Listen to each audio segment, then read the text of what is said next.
கார்போஹைட்ரேட்டுகளின் வகைகள். கார்போஹைட்ரேட்டுகளின் நிலை. மூலப்பொருட்கள்: சர்க்கரை, பழங்கள், தேன், கரும்பு சர்க்கரை, பீட்ரூட். ஸ்டார்ச்: அரிசி, சோளம், உருளைக்கிழங்கு மற்றும் பிற. நார்ச்சத்து உணவு: முழுதானியங்கள், கொட்டை உணவுகள் மற்றும் பிற. அதிகமான புரதம் உள்ள உணவு சோயா பீன்ஸ் ஆகும். ஸோ அதிகமான புரதம் உள்ள உணவு இது சோயா பீன்ஸ். இந்த படத்தில் இருக்குல்ல, இந்த படத்தில் இதான் சோயா பீன்ஸ். நெல்லிக்கனிகளில் ஆரஞ்சு பழங்களை விட 20 மடங்கு அதிக வைட்டமின் சி காணப்படுகிறது. ஸோ நெல்லிக்காயில் ஆரஞ்சு பழத்தை விட 20 மடங்கு வைட்டமின் சி இருக்குது. உண்மை கோப்பு: சூரிய வெப்ப கதிர்வீச்சிலிருந்து பாதுகாக்கும் களிம்புகள், சன்ஸ்கிரீன் லோஷன் தோலின் வைட்டமின் டி உற்பத்தியை 95% குறைக்கிறது. எனவே வைட்டமின் டி குறைபாட்டு நோய் ஏற்படுகிறது.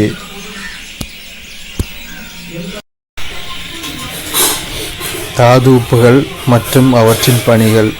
தாது உப்புகள் பணிகள்: கால்சியம், வலுவான எலும்புகள் மற்றும் பற்கள், இரத்தம் உறைதல். பாஸ்பரஸ், வலுவான எலும்புகள் மற்றும் பற்கள். அயோடின், தைராய்டு ஹார்மோன் உற்பத்தி. இரும்பு சத்து, ஹீமோகுளோபின் உற்பத்தி மற்றும் மூளை வளர்ச்சி. அதாவது கால்சியம் வலுவான எலும்புகளை உருவாக்குறதுக்கும் வலுவான பற்கள் உருவாக்குறதுலையும் இரத்தம் உறைதலையும் ஈடுபடுது. பாஸ்பரஸ் ஈடுபடுதலுக்கும் காரணமாக இருக்குது. பாஸ்பரஸ் வலுவான எலும்புகள் மற்றும் வலுவான பற்களுக்கு காரணமாக இருக்குது. அயோடின் சத்து தைராய்டு ஹார்மோன் உற்பத்திக்காண்டி பயன்படுது. இரும்பு சத்து ஹீமோகுளோபின் உற்பத்தி, இரத்தத்தில் உள்ள ஹீமோகுளோபின் உற்பத்தி மற்றும் மூளை வளர்ச்சிக்காக பயன்படுகிறது. உலகளவில்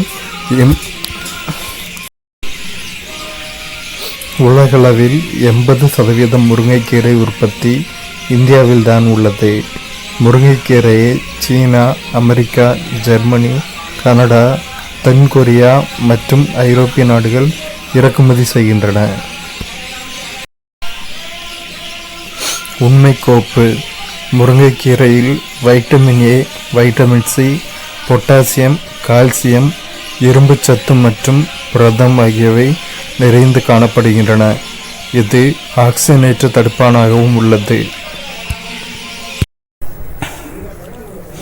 சமீபத்தில் இந்தியாவில் நடத்தப்பட்ட ஆய்வின்படி 14.4 மில்லியன் குழந்தைகள் உடல் பருமனுடன் இருப்பதாக தெரிய வந்துள்ளது. இந்த வகையில் இந்தியா சீனாவிற்கு அடுத்ததாக அதிக எண்ணிக்கையில் உடல் பருமன் உடையவர்களை கொண்ட நாடுகளுடன் 2வது இடத்தில் உள்ளது.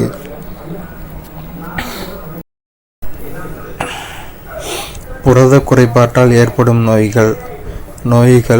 அறிகுறிகள்: குவாசியோர்கர், வளர்ச்சி குறைபாடு, முகம், கால்களில் வீக்கம், வயிற்றுப்போக்கு மற்றும் உப்பிய வயிறு.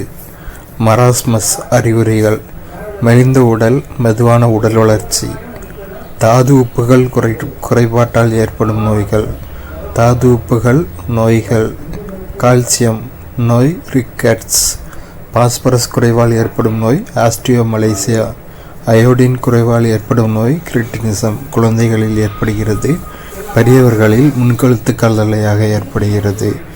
இரும்பு சத்து குறைபாட்டால் ஏற்படும் நோய், இரத்த சோகை. நோய் என்பது குறிப்பிட்ட அடையாளங்கள் மற்றும் அறிகுறிகளை கொண்ட உடல் செயலியல் நிகழ்வு ஆகும். கோளாறு என்பது உடல் செயல்பாடுகளில் ஏற்படும் ஒழுங்கற்ற தன்மையாகும். பாக்டீரியா நோய்கள் பரவும் முறை: காலரா அல்லது வயிற்றுப்போக்கு, அசுத்தமான நீர். நிமோனியா அல்லது காய்ச்சல், இருமல் மற்றும் தும்மலின் போது வெளிப்படும் காற்று திவலைகளை சுவாசித்தல். டெட்டனஸ் அல்லது கக்குவான், பாக்டீரியாக்களினால் தாக்கப்பட்ட காயங்கள். காசநோய், இருமல் மற்றும் தும்மலின் போது வெளிப்படும் காற்று திவலைகளை சுவாசித்தல். டைபாய்டு அல்லது காய்ச்சல், அசுத்தமான உணவு அல்லது நீர். முதல்ல நோய்னா என்ன, கோளாறுனா என்ன, ரெண்டுக்கான வித்தியாசம் என்னென்னு பார்த்துட்டோம். பாக்டீரியா நோய்கள் பற்றியும் பார்த்துட்டோம். பரவும் முறை.